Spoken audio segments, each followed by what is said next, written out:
que Armando Bartra en sí, su obra, a lo mejor se oye muy, bueno, lo que voy a decir, pero es como el relámpago en medio de la noche.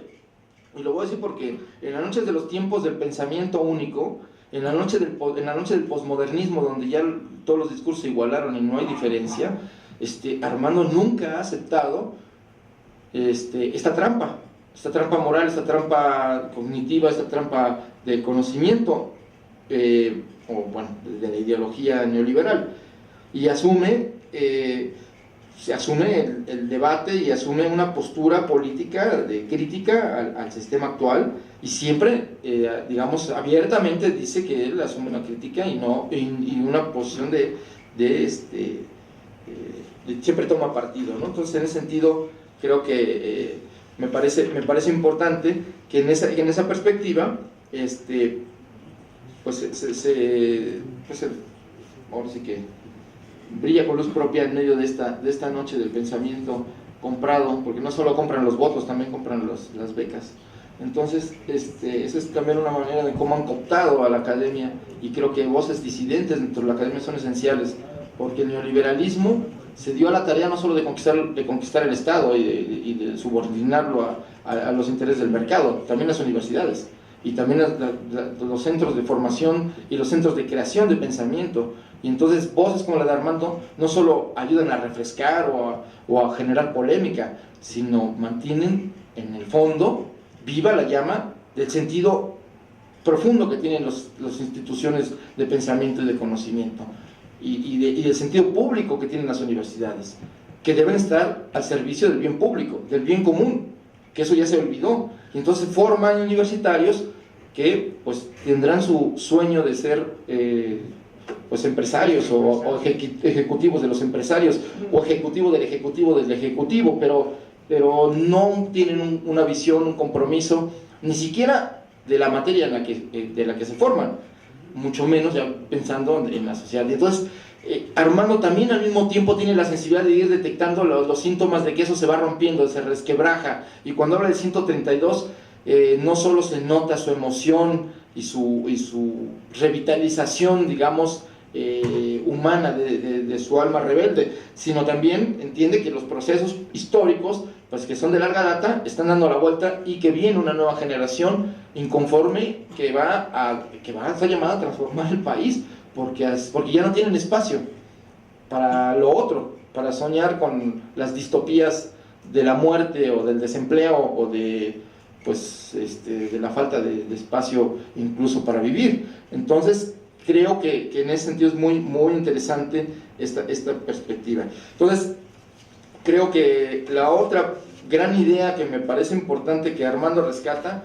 es que las comunidades indígenas y campesinas, no voy a entrar mucho a detalle, pero me parece esencial, no son el lastre de la modernidad que nos dice el pensamiento occidental tradicional.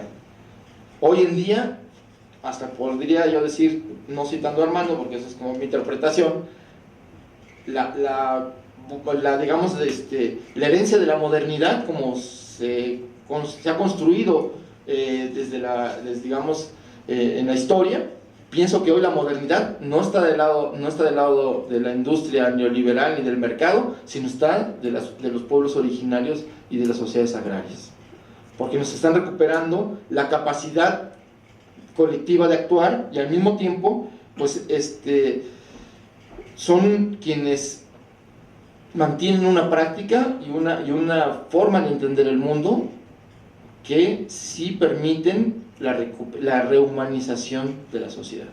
El mercado deshumaniza al subordinarlo todo a la lógica material del valor de cambio del dinero, y quienes tienen un arraigo con la tierra, quienes tienen una idea, como explicaba Oliver, del árbol como el hermano, como los tojolabales mismos han incluso construido una cosmovisión en la que no hay sujetos, no hay objetos, todo es sujeto, ¿no? Entonces, esta capacidad de Armando de entender como esos epifenómenos culturales y los incorpora a su reflexión, me parece muy importante, porque yo decía, bueno, los tojolabales, que aquí no están citados, pero que me parece importante señalar el tema de que si todos somos sujetos, pues somos responsables de todo lo que hacemos, frente al otro, pero también frente a las cosas, porque las cosas tienen vida propia y que nosotros también, digamos, tenemos una responsabilidad frente a ello. Y en esa capacidad que se construye en la colectividad, pues es lo que yo veo hoy, que la modernidad, digamos, la posibilidad de que tenga continuidad la modernidad actual y la civilización moderna viene de las sociedades agrarias y de la capacidad de los movimientos sociales de recuperar lo común, de recuperar lo público, de recuperar al pueblo como un sujeto de cambio. Y en eso creo que la obra de Armando está entregada a desentrañar no solo la realidad en la que se actúa, sino también las capacidades objetivas y subjetivas que tiene la sociedad para cambiar. Por eso, y luego además Armando asume todas las polémicas posibles. O sea, si frente a los zapatistas, que en su planteamiento radical cuestionaban el reformismo de ciertos movimientos sociales, campesinos, etcétera, asumir la necesidad de que también esa vía era necesaria, que no, digamos, que no toda forma de lucha o toda forma de pensamiento es única, sino que tiene que convivir con otras formas de pensamiento y de otras estrategias. Y entonces dice, no hay una izquierda, hay muchas izquierdas. Eso es un poco como, no hay una filosofía, hay muchas filosofías, pero solo hay una que es vigente en el sentido de que explica la realidad, diría Sartre. Pues un poco la metáfora que utiliza Armando, esta idea de que hay muchas izquierdas, también es que hay muchos caminos de la transformación y que tienen que compartir en el mismo espacio y que tienen que converger, que el gran problema de México es que las luchas están dispersas y que mientras los movimientos sociales de base, de defensa del territorio, de la naturaleza, contra los megaproyectos, se mantengan aislados y no tengan un referente regional y nacional de transformación, pues podrán vencer en lo inmediato, pero a mediano y largo plazo, pues van a volver a enfrentar o pueden ser derrotados, porque para empezar, las concesiones que está dando el gobierno federal hoy en día son de 50 años o hasta de 99 años, o de 50 renovables a otros 50. Entonces, la lucha es permanente. Ya digamos que la escena de la vida nacional es la defensa de los derechos permanentemente, porque el mercado está amenazando permanentemente los derechos de la gente, su propio patrimonio, pero al mismo tiempo los recursos naturales de todos los mexicanos. Entonces, en esa realidad obliga a que pues, la gente tenga que asumir que esta lucha es permanente, y en ese sentido creo que Armando, cuando se mete a todas esas polémicas, está intentando tender puentes entre diferentes prácticas, y que eso me parece que es una labor no solo teórica e intelectual muy importante, sino también una labor política esencial, porque hoy este país está amenazado con desaparecer como país. Puede ser un territorio yermo de gente que vive aquí, pero con señores de la guerra que gobiernan y que junto con las empresas van a controlar el territorio, pero también van a controlar la vida de la gente, donde hasta la democracia va a ser una utopía, esa democracia formal electoral, porque ya ahora vemos, y lo vamos a ver en la próxima semana, cuando comiencen las campañas de esta elección intermedia, como las mineras, como el narcotráfico, como las petroleras, como todas las empresas que tienen intereses en el territorio van a financiar las campañas, a quienes va a dar los permisos. Y ya lo estamos viendo, ya lo vienen haciendo, pero ahora lo van a hacer de manera descarada. Y entonces el Partido Verde Dólar se va a dedicar a lo que va a hacer el nuevo PRI, que quiere entregar el país. Entonces, de esto es lo que Armando nos habla y nos dice. Yo creo que ya voy a cerrar porque ya me pasé. Solo diría una cosa. La convicción de Armando democrática, es decir, que la única salida posible, transformadora, es democrática, o sea, democratizar la democracia, como decía Ventura dos Santos de Sousa, es la única salida. Las salidas, los atajos, las salidas vanguardistas, los asaltos al cielo, la toma del Palacio de Invierno, la vanguardia guerrillera que va a abrir con el foco, y el núcleo guerrillero va a lograr la transformación nacional, pues ya se ven muy lejanas y realmente poco realistas. Y dice Armando que, pues, bueno, tiene una posición frente a eso. Entonces, reivindicar hoy la democracia como un valor de transformación me parece lo más radical. Porque si una democracia verdadera, una democracia donde la sociedad asume el camino democrático. No es lo mismo la democracia formal de la que está en la Constitución y la elección de autoridades, no me refiero a esa democracia, que es democracia formal representativa, que es parte de la democracia, pero no es la esencia de la democracia. Pero la esencia de la democracia, y eso Armando en su obra lo expone de manera muy clara, es el sujeto colectivo actuando, asumiendo sus derechos y exigiendo, tanto abajo transformando sus relaciones sociales y de comunidad, como cambiando las leyes, como teniendo gobernantes exigiéndoles que sirvan a la sociedad. Son servidores públicos, no, ni siquiera son autoridades en el sentido de que mandan sobre la gente, son servidores. Y entonces el día que la sociedad asuma que son servidores y que el dueño del negocio o del gobierno es el pueblo, pues en ese momento va a ocurrir la transformación. Y entonces la utopía, que es esa manera en que va avanzando la sociedad a través de un pensamiento radical, pues le va alimentando ese camino, pero sobre la idea de un cambio, cambios paulatinos, cambios dentro del posibilismo. Entonces termino diciendo, dice Armando Bartra, sin posibilismo no hay utopía. Es decir, sin cambios concretos hasta donde nos dé las fuerzas y ir avanzando, sin eso, sin ese caminar lo concreto, no hay utopía.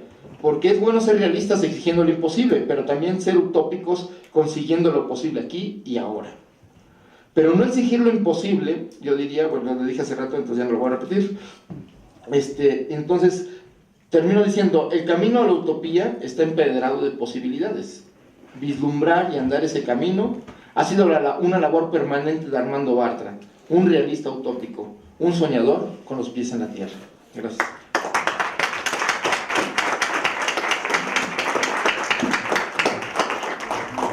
Muchas gracias, Jesús.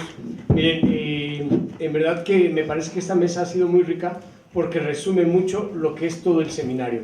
En general, bueno, además de que dentro del seminario tuvimos que sacar muchas cosas que dejar fuera, muchas cosas o muchos temas de los que trabaja Armando, muchos de sus libros, muchas de sus publicaciones, tuvimos que resumir y únicamente quedaron 11 sesiones, pero esta mesa en especial me ha gustado porque me parece que resume mucho de todo el trabajo de Armando en general, y también me da un poco de miedo que los jóvenes vayan a pensar que nos pusimos de acuerdo para... Aquí en la mesa ya vieron que no sabemos ni nuestros nombres a veces, no sabemos quién es quién.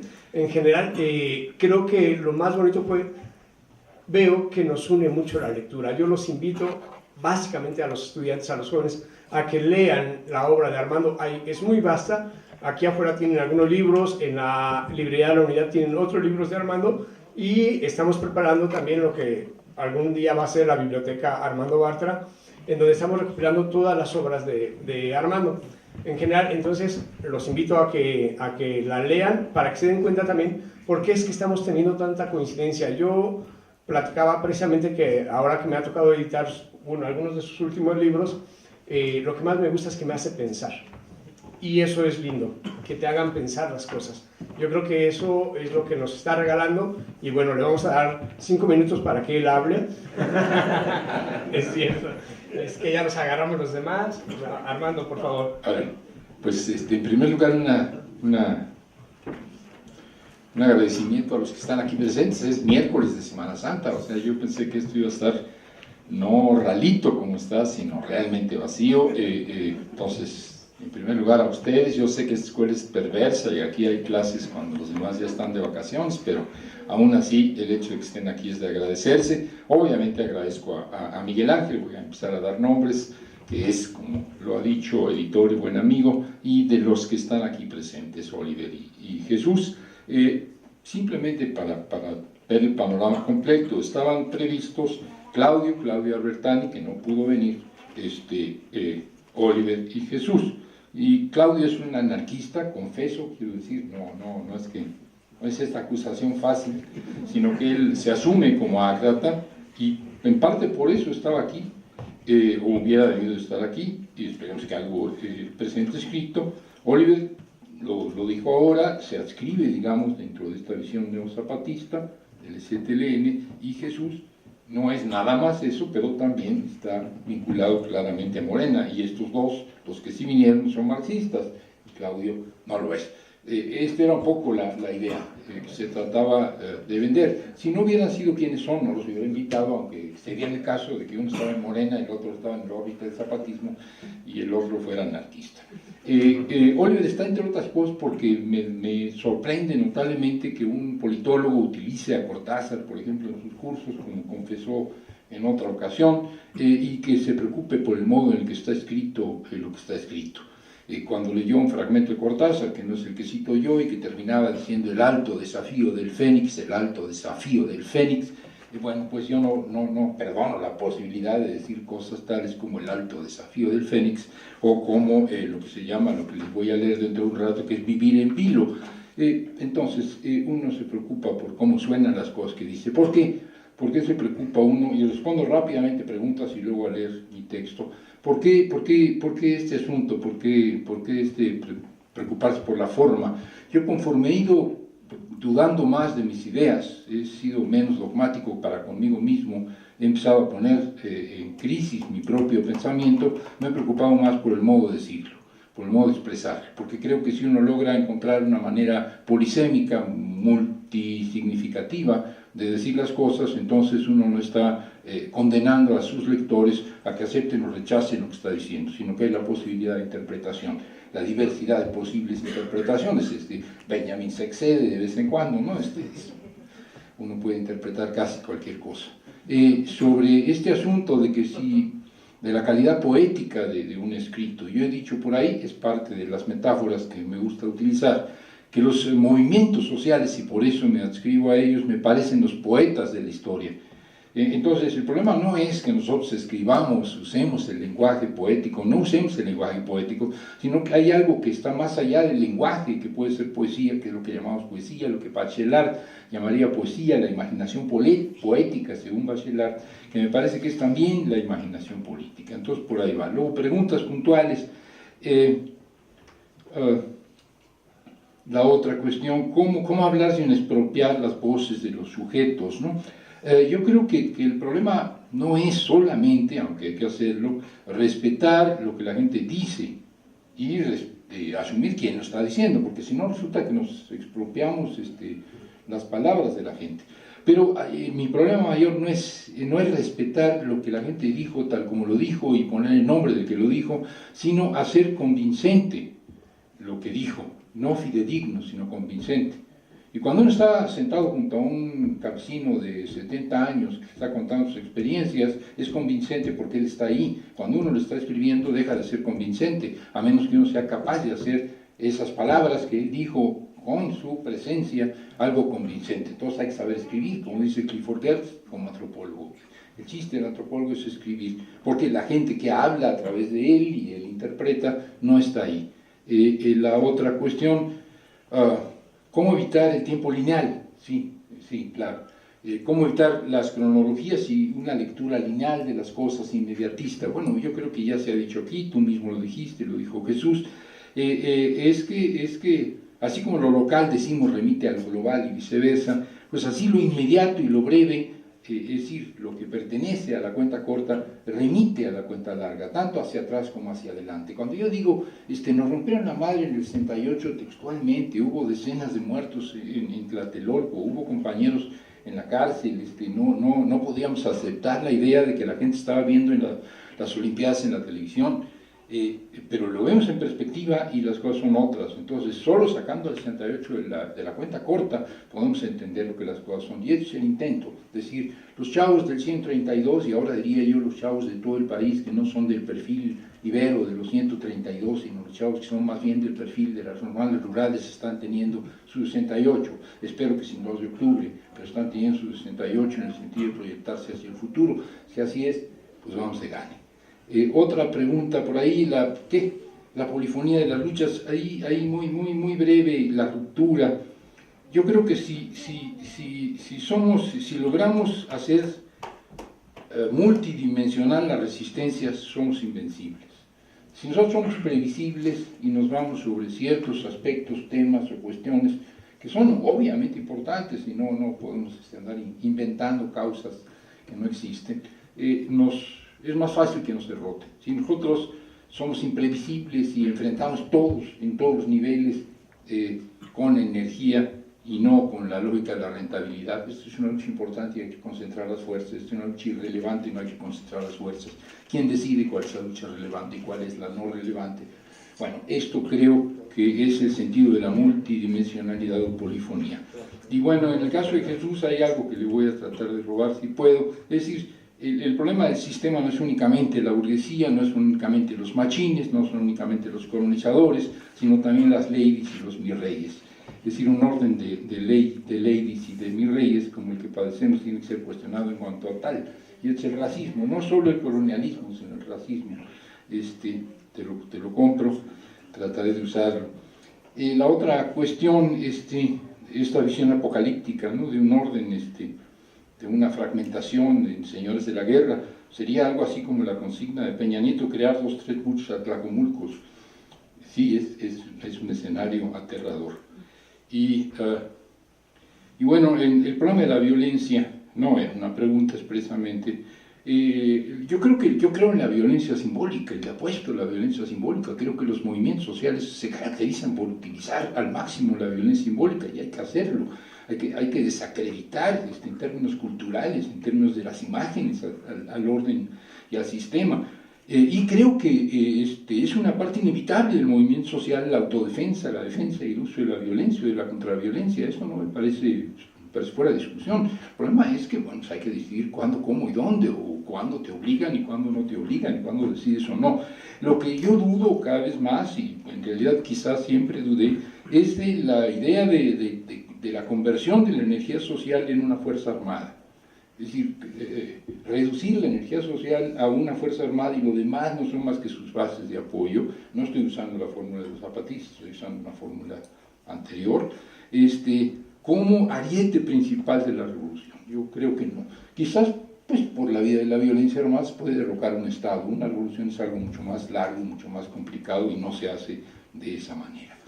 Y ahora sí, paso a la lectura, porque ya es habitual estos miércoles, de lo que yo escribí sobre este tema. Se llama efectivamente Vivir en Vilo, y tiene unos epígrafes que les leo. La filosofía de la práctica es una filosofía que es también una política, y una política que es también una filosofía. Esto lo dijo Gramsci. Y Joseph Conrad en Lord Jim dice: la solución es ir en pos del sueño una y otra vez, es ir en pos del sueño una y otra vez, es ir en pos del sueño una y otra vez, es ir en pos del sueño una y otra vez.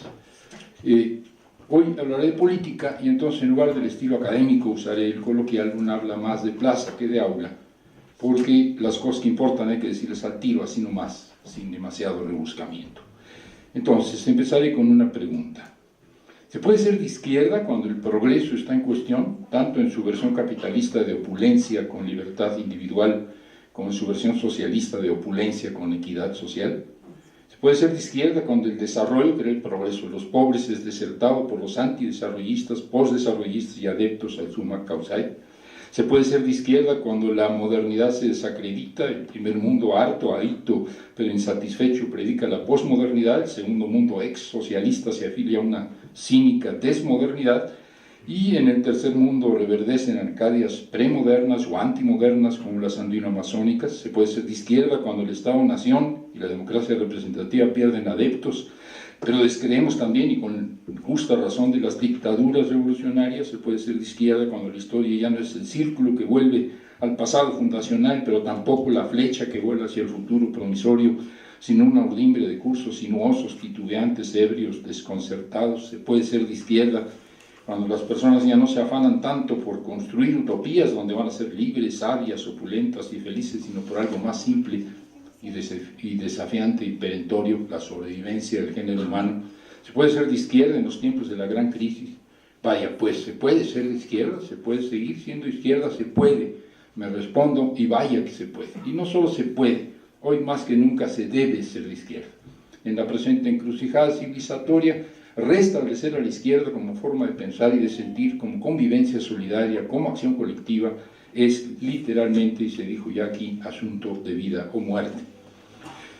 Cuando a cada rato nos cambian la jugada, cuando un día sí y el otro también nos mueven el tapete, cuando se sienten pasos en la azotea, cuando todo se cimbra y se tambalea, ha llegado el tiempo de ser de izquierda, porque la izquierda está impuesta al riesgo, la izquierda está impuesta a la mala vida, Y por eso la hora de la verdad, la hora de agarrar el toro por los cuernos, es la hora de la izquierda.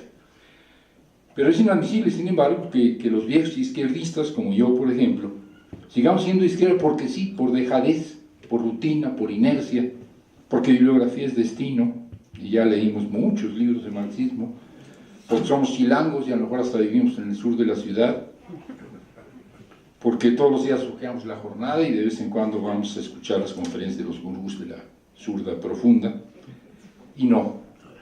Ser de izquierda es vivir en vilo, ser de izquierda es cuestionarlo todo, ser de izquierda es poner en duda una y otra vez las propias convicciones, ser de izquierda es ser joven a cualquier edad, gracias, es vivir en crisis permanente, o cuando menos en crisis recurrente, porque crisis permanente cansa, no se puede, pero sí recurrente, ¿no? Y esta crisis, la de hoy, la que nos tocó a nosotros, es una encrucijada mayor. Más que una inflexión circunstancial, de la cuerda corta, pues, más que un simple cambio de modelo, más que un quiebre sistémico, nos enfrentamos con una ruptura civilizatoria, con un tránsito epocal. Es hora de poner en cuestión los dogmas que sobrevivieron al naufragio del socialismo tópico, de ese socialismo que tuvo un lugar y un tiempo específicos. Es tiempo de tirar a la basura rancios clichés y fórmulas nuevas, pero que ya envejecieron muy rápido.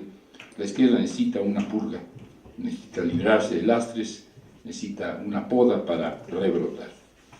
Y eso se llama El lado del corazón y el lado de la cartera. No leo los subtítulos, pero este sí vale la pena. El lado del corazón o el lado de la cartera, y se interroga por las izquierdas de por acá, por las izquierdas en México. Y dice, los izquierdistas de por acá, los mexicanos de izquierda, ¿somos confiables o más bien somos siniestros? Y yo diría que a según. Los cristianos progresistas sostienen que la iglesia no es la jerarquía vaticana, sino la comunidad de los fieles.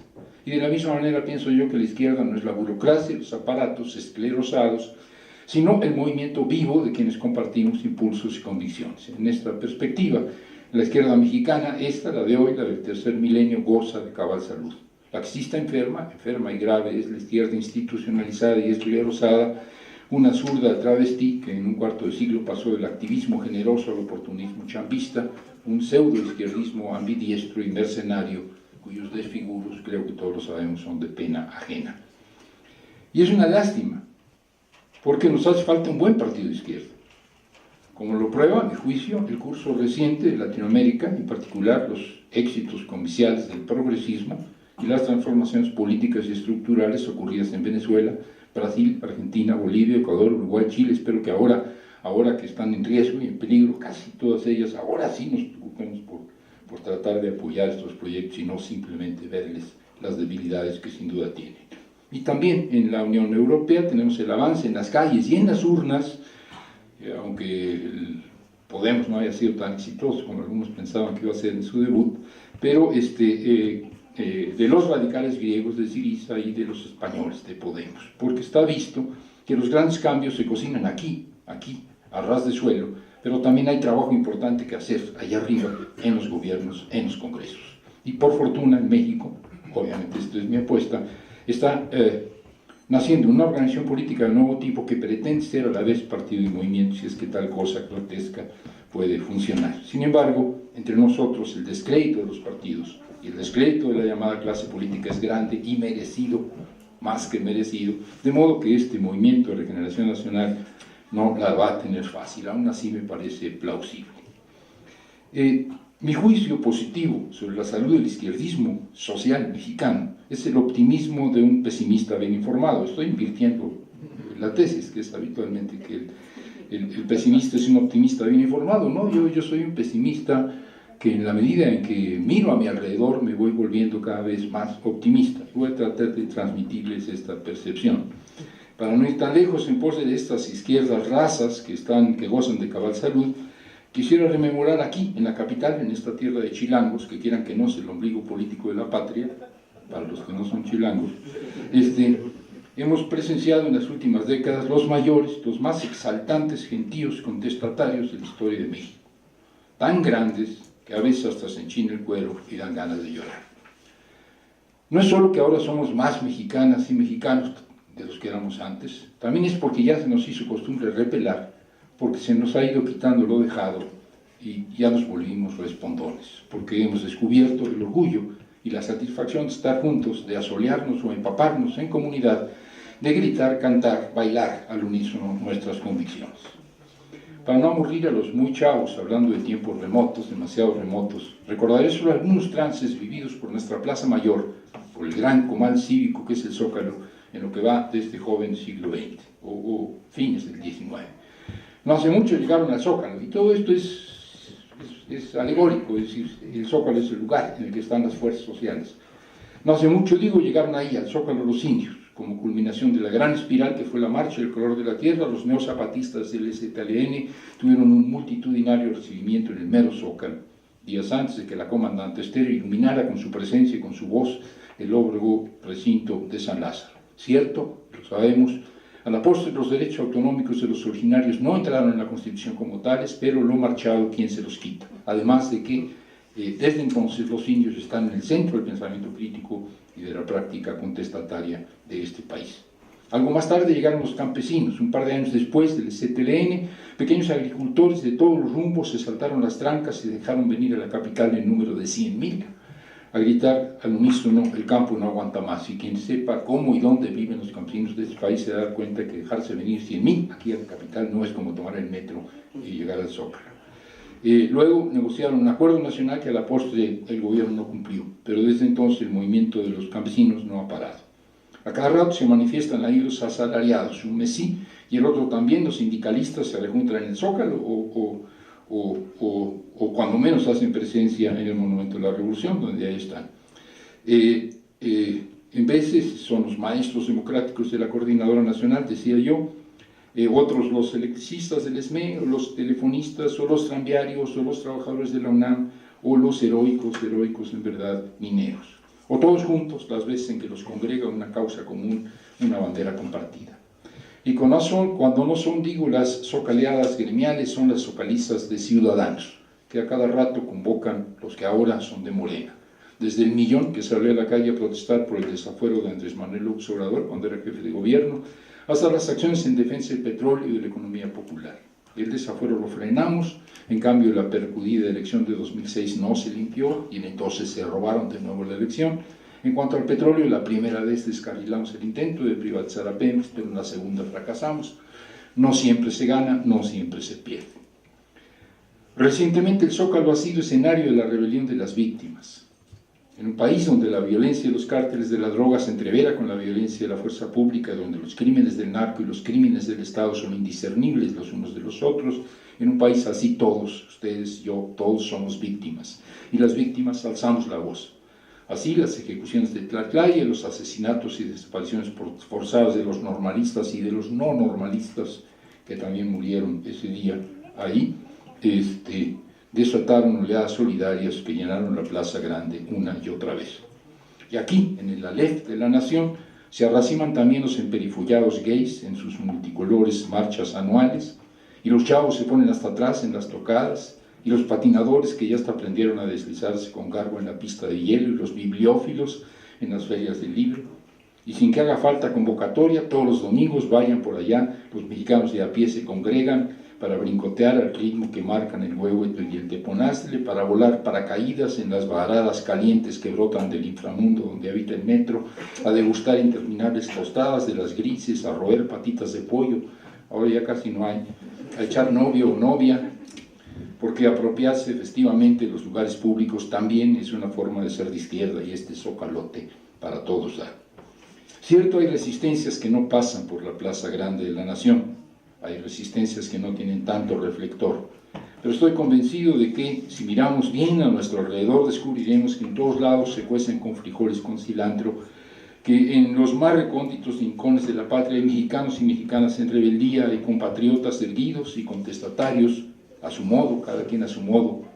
No es por echarle porras a un líder que no las necesita, pero las 3 o 4 veces que López Obrador ha recorrido la totalidad de los 2.455 municipios del país, ponen de manifiesto no solo su resistencia, sino también que en cada ciudad, que en cada pueblo, que en cada ranchería, que en cada caserío, que en cada paraje, hay gente claridosa, respondona, salidora, gente alzada, gente que ya es de izquierda, aunque no sepa que es de izquierda. Hay también harto y chido pensamiento crítico, harto y chidas ideas picudas, ideas filosas, ideas que brotan por todas partes, en la academia, sí, claro, también en la academia, en las organizaciones sociales y civiles, en el periodismo, en los cafés, en las cantinas, en las loncherías, en las aulas, en los pasillos de las escuelas, en las islas de Ciudad Universitaria, en la Plaza Roja de la UAM, en las sobremesas familiares, en la cocina, en el catre, en el petate. La gente intercambia información, discute, analiza, disecciona. Los medios electrónicos de comunicación masiva son, salvo contadas excepciones, y tenemos una excepción que está siendo agredida en ese momento, Carmen Aristegui, es un Big Brother omnipresente y mentiroso. No subestimo a la televisión, pero creo que no sorprendería la poca credibilidad que en verdad tienen. La distancia, sí, claro, si evitan informar, si dan una información equivocada, entonces engañan, pero la credibilidad yo creo que es mucho menor de lo que algunos suponen.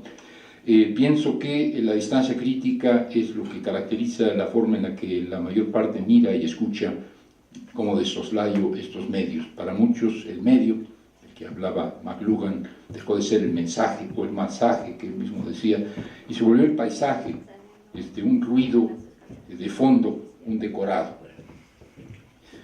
Hay ciertas ideas poderosas, ciertos paradigmas referenciales que se están volviendo lugares comunes de las deliberaciones de la izquierda. Veamos algunas. Una, por una izquierda de izquierdas, por una zurda de zurdas, ya lo dijo Jesús. La primera es que no hay izquierda, hay izquierdas. Primero porque, claro, cada cabeza es un mundo, pero también porque siempre se es contestatario en situación. Lo que llamamos ser de izquierda es inseparable del momento y de la circunstancia en que uno habita. Y no es igual ser de izquierda en el campo que ser de izquierda en la ciudad, no es igual ser de izquierda en las metrópolis, ser de izquierda en Polanco que ser de izquierda en la Algarín, en el sótano social, en el medio pelo o entre los privilegiados. Y que se puede ser de izquierda también entre los privilegiados, díganlo, sino los de la Ibero, y no de cualquier Ibero, sino de la de Puebla, que es, no, perdón, de la de Santa Fe, que es más cara todavía que la de Puebla.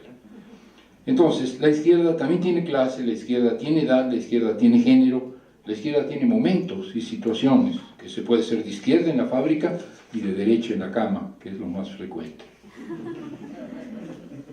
No propongo el relativismo. Es verdad que a todos nos machuca el mismo hombre de hierro global, lo que facilita la convergencia de ideas y de prácticas de izquierda, pero siendo diferentes, los filos que nos calan a cada uno son también distintos, los respingos con que respondemos.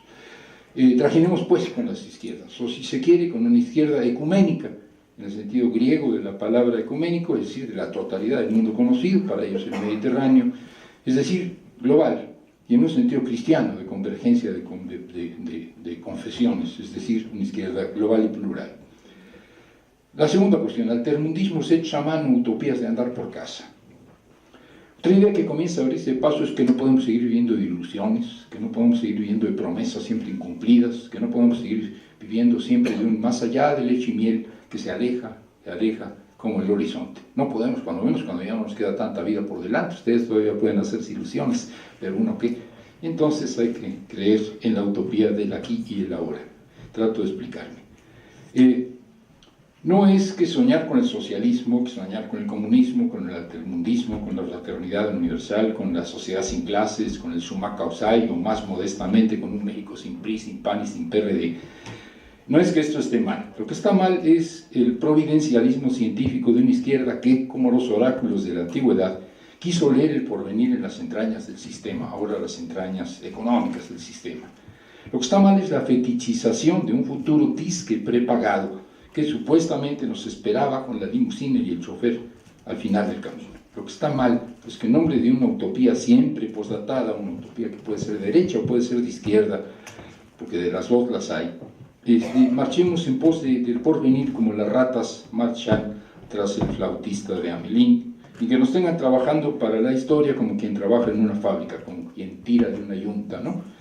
Ahora sí, ya vamos llegando, ahora sí, ya mero, ya falta menos, ya vamos a llegar. Tú jala, tú empuja, tú sacrifícate, tú sufre porque es un valle de lágrimas, pero no se espera la limusina con el chofer, negro seguramente.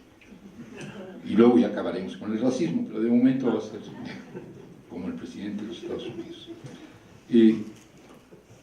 Y sí, hay que ir imaginando sistemas alternos, hay que ir construyendo órdenes menos inhóspitos, más soleados que el que nos tocó vivir. Hay que emprender las grandes obras públicas de ingeniería social que demanda la utopía, y lo están haciendo muchos pueblos y gobiernos de nuestra América, Y esto requiere estudios de factibilidad, prospecciones econométricas, análisis de costo-beneficio, que sin duda impondrán sacrificios, que sin duda exigirán posponer bienestar presente en nombre de bienestar futuro. Lo que no se puede posponer, lo que no se puede dejar atrás para después, dejar para después, es la vivencia liberadora, es la vivencia solidaria, la experiencia viva de que otro mundo es posible porque lo estamos experimentando aquí y ahora, así sea como éxtasis colectivo, así sea como trance compartido, así sea como visión fugaz pero trascendente del altermundismo de bulto, de la utopía realizada, no probaditas del porvenir, no adelantos de una película por estrenar, que quién sabe si consigamos ni siquiera en clon, sino milenios chiquitos, de esos que permiten al soplar las brasas mantener encendido el fuego que actualiza la esperanza. Hay momentos trascendentes, estáticos, auráticos, diría Walter Benjamin. Experiencias que nos ayudan a soportar la joda y seguir bregando, a perseverar en la lucha. Porque solo negando lo que nos niega podemos seguir siendo lo que somos, nuestro pasado individual y colectivo, y solo negando lo que nos niega podemos empezar a ser lo que aún no somos, nuestro futuro personal y compartido. Más que la Peña de Bernal, más que Tepoztlán, más que la cúspide de la pirámide del Sol, me parece que el Zócalo de la capital es un sitio energético, un sitio con aura, que diría Benjamin. No porque allí radiquen los poderes, no por ser el centro de un muy centralista país, sino también porque este es el lugar de todas nuestras grandes comuniones societarias, encuentros multitudinarios que actualizan nuestro pasado o que convocan a nuestro futuro. Ahí celebramos y ahí lamentamos, ahí aplaudimos y ahí mentamos madres, ahí descubrimos que somos un chingo y seremos más, porque ahí hacemos presencia política. Fue literalmente descorazonador que en los años 60 del siglo pasado el cabrón gobierno prohibiera los mítines en el Zócalo, impidiendo por la fuerza pública que ocupáramos en bola airada o festiva nuestra plaza mayor. Y por eso fue tan importante que en el 68 recuperáramos la emblemática plancha de cemento, vórtice simbólico del torbellino nacional. No solo en el Zócalo se hace presente el futuro y se actualiza la utopía de ser muchos, siendo uno. El éxtasis societario estuvo presente también en la solidaridad de los chilangos del común después del terremoto de 85, y esto lo dijo Monsiváis en una apreciación sobre la sociedad civil muy fina. Se apersonó en el zapatista Aguascalientes de Guadalupe Tepeyac, celebrado en 94. Estuvo rondando por el Macondo contestatario que fue el interminable megaplantón de Reforma durante el 2006. Dormía con los demás en la acampada Revolución del 132 a fines del 12. Todos estos carnavales subversivos, aquelarres libertarios, donde bajo la forma de la generosidad se hace presente el género humano, la condición humana negada y reprimida por el sistema. Y también hay, porque hay que decirlo, no todo sucede en los lugares públicos y cuando somos muchos, hay experiencias utópicas de andar por casa, que la familia, que los amigos también pueden ser territorios liberados, sin olvidar éxtasis íntimos y a veces ensimismados, como los que convocan ciertas obras plásticas, ciertos libros, cierta música, ciertas películas. Otro concepto usual, entrañable seña de identidad, marca de fábrica de las izquierdas de todos los tiempos, es el combate a la injusticia económica.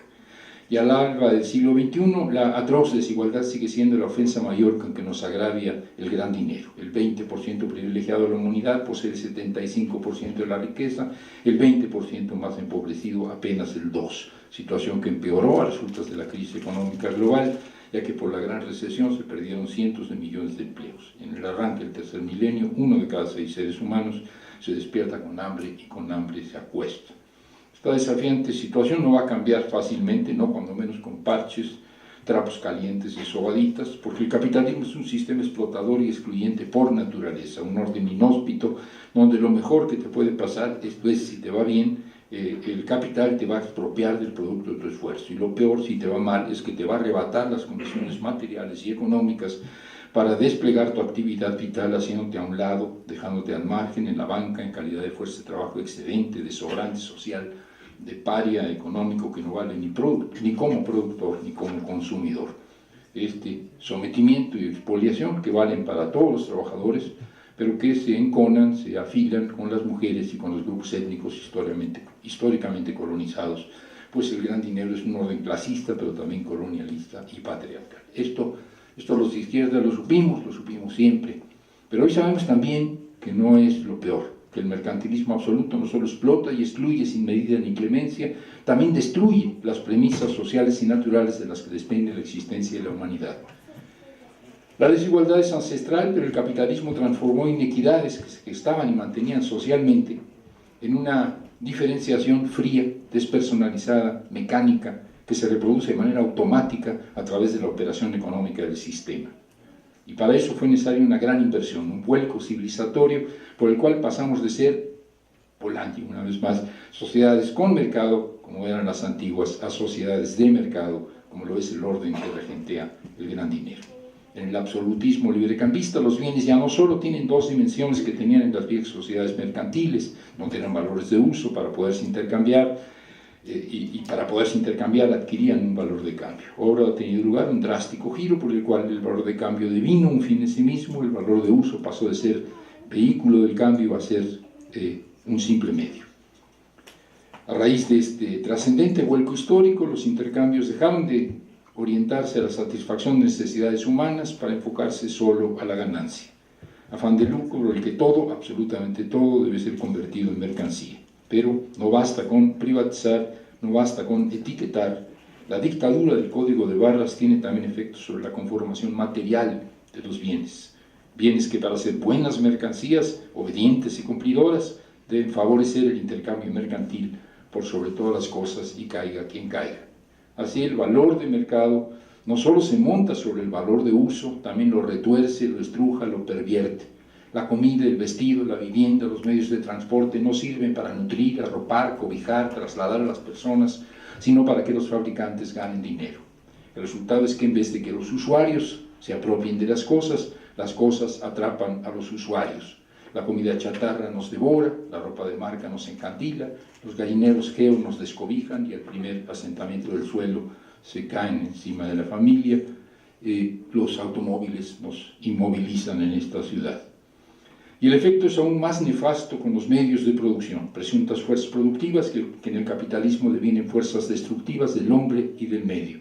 Devastación generalizada de la sociedad y la naturaleza por obra de una compulsión lucrativa que arrasa por igual bosques y comunidades, que enclaustra aguas y etnias, que esteriliza campos y saberes ancestrales, que envenena el aire y la convivencia, que erosiona los suelos y desgasta los sueños.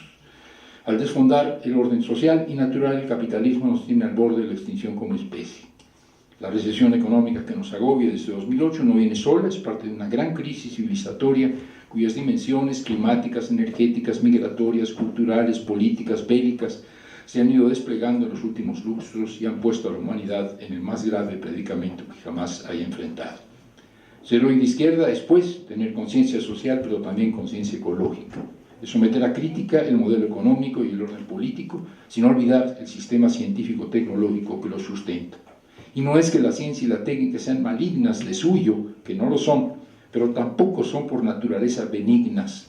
Lo que sucede es que, lejos de ser neutrales, los sistemas de conocimiento y de instrumentos con que interpretamos y transformamos el mundo responden al orden social en que se gestaron. Desde hace más de 200 años, el capitalismo edificó un sistema científico-tecnológico a su imagen y semejanza, un orden ciegamente productivista, donde una vez vencidos y derrotados los seres humanos, lo que importa ahora es vencer, derrotar a la naturaleza, lo que importa es doblarle la cerviz, humillarla, y una vez derrotada, imponerle el sello del gran dinero, el 666, que es la nueva marca de Satanás, es el logo del lucro, otra vez haciendo rimas internas. Pero tratar como mercancías a las personas y a la naturaleza no solo es hostil, es también suicida. Porque aunque esté de moda hablar de capital natural, el hecho es que en última instancia la reproducción de los ecosistemas es incompatible con la racionalidad del mercado, es decir, con el capital. De la misma manera que la reproducción de las comunidades es en el fondo incompatible con la lógica del lucro, aunque ahora se use hablar de capital humano o capital social. La gran crisis lo ha dejado claro. Si gana el gran dinero, perderemos todos, pues la disyuntiva es la humanidad y la naturaleza o el capital. No hay salidas intermedias. El prometeísmo, la idea de que la historia marcha a lomos de las fuerzas productivas en ancas de un virtuoso desarrollo científico-tecnológico que al conducirnos a un mundo de abundancia creará las condiciones para hacernos opulentos, libres, sabios y felices, acabó evidenciándose con un gran engaño en el que cayeron tanto el capitalismo como el socialismo científico, cuando menos. Eso era por si estaba el buen Claudio y me dijera sí, pero los anarquistas no. La gran promesa de la modernidad resultó falaz, y en vez de celebrar la abundancia anunciada, estamos sumidos en la escasez más radical: escasez de espacio y de tiempo para vivir, escasez de alimentos y de energéticos, de aire puro, de agua dulce, de tierra fértil, de clima benigno, y una escasez todavía peor, la peor de todas las escaseces, la carencia de un futuro digno de ser vivido, que aqueja a la mayor parte de los seres humanos, que agravia a las mayorías, excluidas de las pocas y muy selectas mieles del sistema. La mayor astucia del demonio consiste en hacernos creer que no existe, decía Baudelaire, y también digo yo en convencernos de que no habita ni en la ciencia ni en la tecnología. Pero en verdad el chamuco, el demonio, está ahí en forma de científicos irresponsables y tecnócratas mercenarios, y hay que cuidarles las manos como hay que cuidárselas a las transnacionales que los tienen a su servicio. Paso a otro que ya es el penúltimo de los temas, la política de las almas puras. Hay temas también de gran actualidad en los que las izquierdas no nos podemos poner de acuerdo. Uno de ellos es el papel que el poder estatal tiene en los procesos libertarios. El capitalismo globalizado y canalla de los tiempos neoliberales convenció a muchos de que los estados nacionales eran irrelevantes, de que era inútil tratar de cambiar el signo político de los gobiernos, y de que el único sujeto emancipatorio verdadero eran los movimientos sociales. Y había razones para pensar así. Pero los primeros 3 lustros del siglo XXI cambiaron muchas de estas percepciones. En América Latina, el triunfo electoral de Chávez en Venezuela, en 1998, inició un ciclo de revoluciones post-neoliberales logradas por una combinación de movimientos sociales y elecciones, que 15 años después se ha extendido a la mayoría de los países del Cono Sur y algunos de Centroamérica. Conversiones justicieras, difíciles, contradictorias, en riesgo siempre, pero que pese al hostigamiento imperial, hoy acabamos de escuchar a Obama amenazando descaradamente a Venezuela, y al golpismo de las oligarquías desplazadas, se han mantenido hasta ahora sin cancelar su pluralismo político y a través de reiterados triunfos en las urnas. Esperemos que también logren mantenerse a pesar de las derrotas en las urnas, y eso será la prueba de fuego de la nueva izquierda, si puede mantenerse el pluralismo y perder elecciones y no perder el proyecto. Pero eso está por verse y esperemos que no tenga que suceder, porque seguirán ganando, quién sabe. Otra lección vino de los movimientos juveniles extraparlamentarios que se desplegaron en las periferias del centro, es decir, en los países pobres de la Unión Europea, pero también irrumpieron en los viejos y nuevos marginales, entre los viejos y nuevos marginales de los países ricos, Estados Unidos, Francia, etc.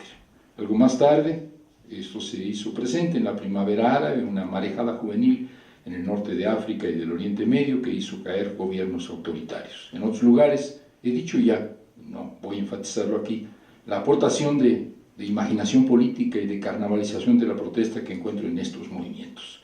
Pero un balance de este activismo demuestra que en el corto plazo, pueden ser y están siendo capitalizados por fundamentalistas, ultraconservadores y fascistas que disponen de aparatos políticos formales de partidos de los que carecen los ocupas. La aparición y triunfo electoral en Grecia de Syriza, una formación política que recoge la energía difusa de los Aganaktismeni, y en España la integración del partido Podemos, de alguna manera alimentado por los indignados de hace unos cuantos años, es indicativo de que en Europa se aprendió la lección. Los movimientos pueden ser el detonador y el fermento social, pero los movimientos no bastan, son necesarios también partidos capaces de ganar elecciones.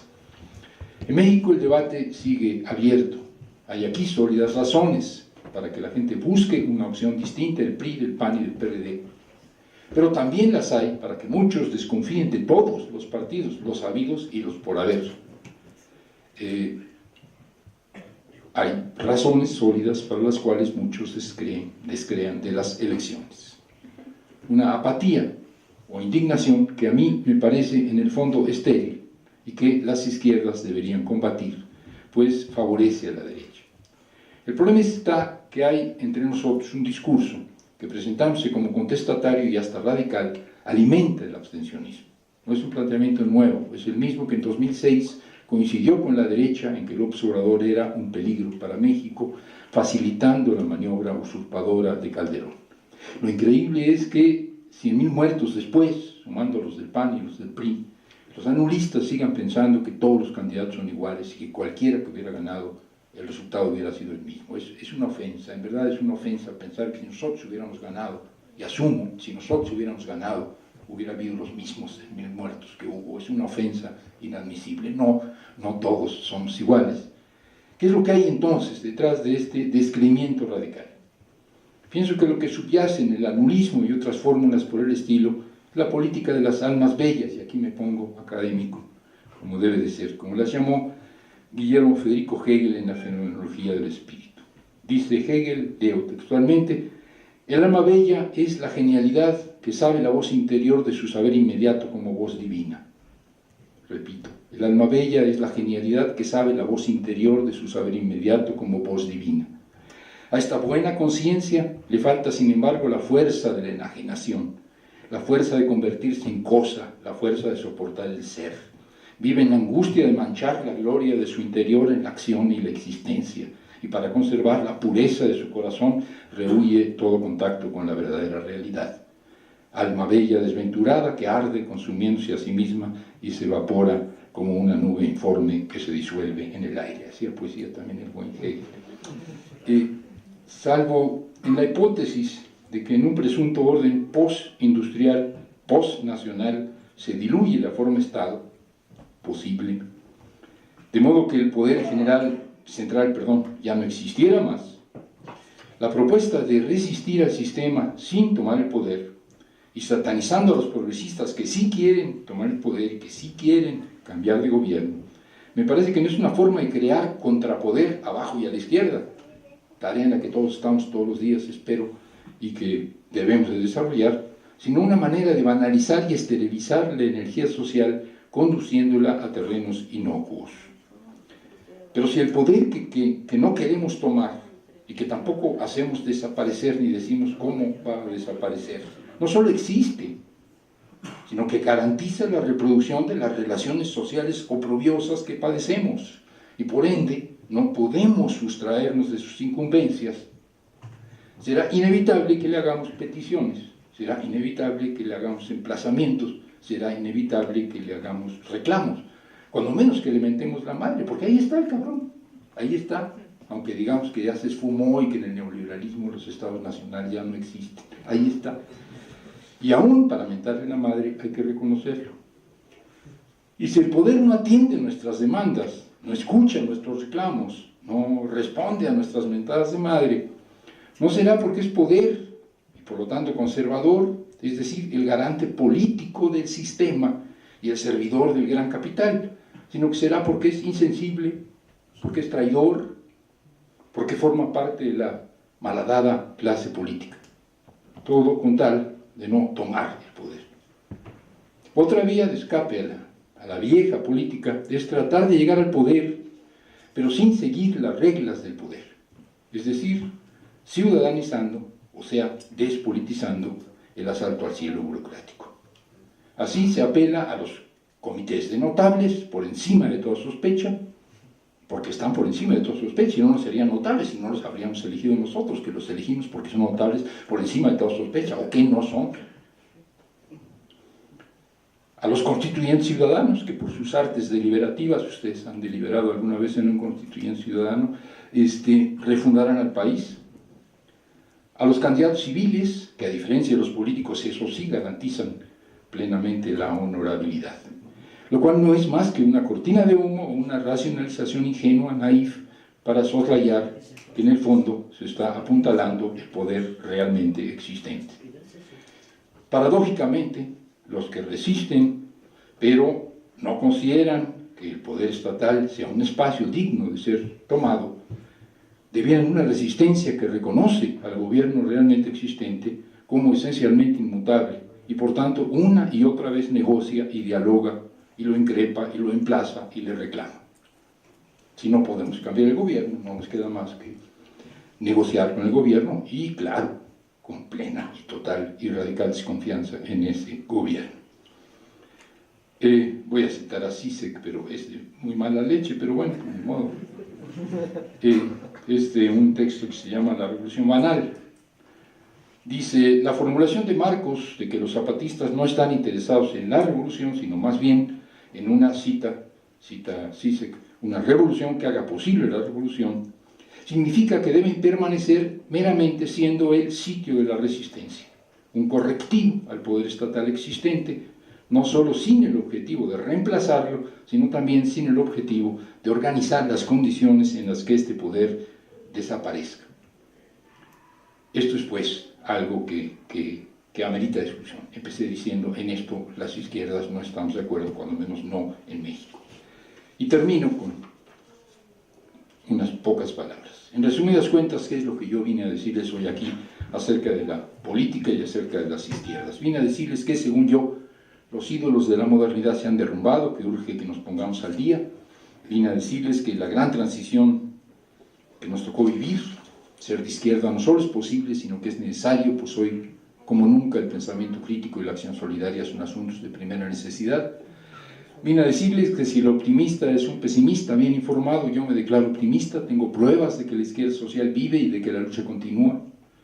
Me consta que, como los viejos luceros, que cuando los dábamos por muertos sacan un disco nuevo, los zurdos de a pie, los izquierdistas rasos se mantienen en la brega. Vine a decirles que paso del pensamiento único y de las organizaciones unánimes y que voy mi resto por una izquierda plural, diversa, ecuménica, una izquierda de izquierdas, donde unidad no signifique uniformidad. Vine a decirles que ya está bien de utopías siempre postdatadas, de nostalgias del porvenir, que construye el futuro con paciencia y tesón, no nos quita de disfrutar el altermundismo aquí y ahora. Vine a decirles, en fin, algo que todos sabemos, porque lo sufrimos a diario, que el capitalismo no solo es injusto, racista y patriarcal, sino también ambientalmente insostenible, y que hoy la lucha es por redimir a los y las humillados y humilladas, ofendidos y ofendidas, pero igualmente por evitar que nos vayamos todos y todas al carajo. Vine a decirles, como lo hubiera dicho el añorado líder campesino, Efrén Capiz, y aquí termino con Efrén Capiz, como empecé con Joseph Conrad, hubiera dicho, si estuviera aquí Efrén Capiz, que la izquierda vive y la lucha sigue, y sigue, y sigue, y sigue, y sigue, y sigue, y sigue, y sigue, y Efrén seguía agitando su zarape. Gracias.